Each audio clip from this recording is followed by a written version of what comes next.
lot of questions. One thing we do know is that this new information surfaced in the course of a separate investigation into former Congressman Anthony Weiner, who is the estranged husband of top Clinton aide Huma Abedin. Joining me now to talk more about this, Newsweek political editor Matthew Cooper and CNN Justice correspondent Evan Perez. Evan, let me start with you.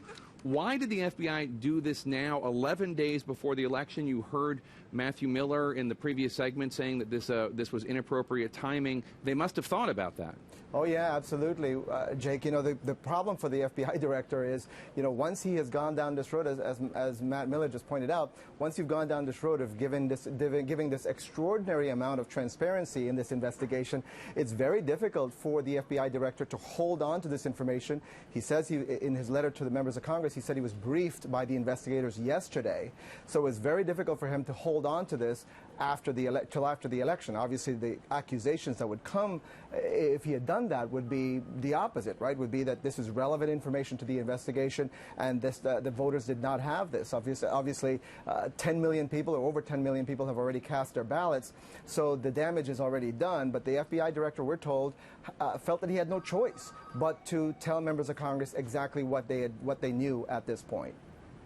And Matt, tell us what you think about how the FBI made this announcement. Well, I think they messed up. I mean, look, there's a reason that prosecutors and investigators keep things confidential until they can get aired in a court of law and sorted out by jury and prosecutors and give and take. What Comey did over the summer by sort of saying, hey, here's my thinking why we didn't recommend criminal action against Hillary Clinton, he opened the door to this.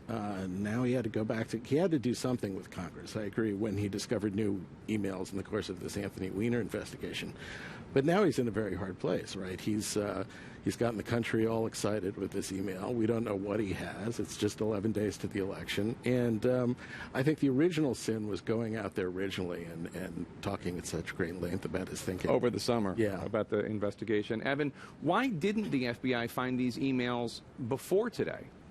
Well, the problem was that the devices that contained these emails was not in their possession. They didn't have this until they started doing this Anthony Weiner investigation, which we reported on about a month ago. And in the course of doing that investigation, they came across, we're told, emails that to and from Huma Abedin that were relevant to this investigation. And in just picking up on what Matt said, I think, people have been criticizing the FBI director for what he did, but imagine if he had decided that there were no charges in this case, and he didn't explain exactly what there was. There would be the opposite criticism, which would be that what are you hiding, right? And obviously this is a very unusual situation to describe all the different ways Hillary Clinton did mess up, but you're not bringing charges. It's a very unusual situation, but the FBI decided that this was very much something that they had to do to explain to the public what they had done behind the scenes. And Matt, you've covered the Clintons for years, dare I say decades, and this is truly an astonishing twist.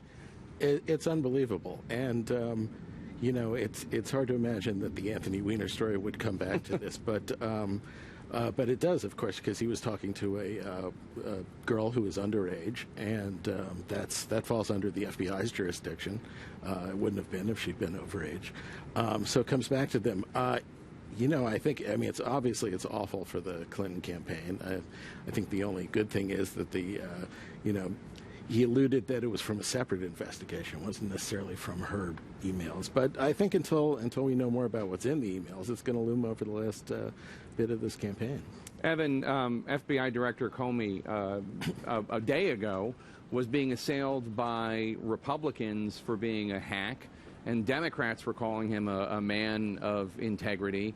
Now we have the complete reverse. Democrats attacking him and Republicans calling him a man of integrity. Donald Trump saying maybe it's not as rigged as I thought.